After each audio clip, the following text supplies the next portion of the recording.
I would say that comes from an evolved capacity to empathize and a recognition of the benefits of engaging with and nurturing that capacity. And then that empathy is constrained and guided by reason, right? Like, for example, I am driving down the highway.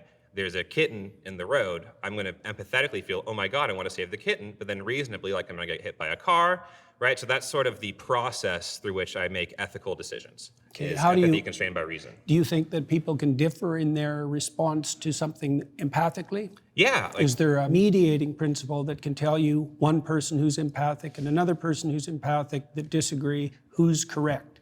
Interesting. Yeah, I mean, I think that's where we'd have to, talk it out, right? We do that in real life all the time when we have, whether that's a discussion with a friend about the right thing to do in a situation, whether that's a policy discussion about law, right? That's where we can converse with each other, think about things, explain our perspectives, and then kind of reach a conclusion, right? That I think that we do that all the time.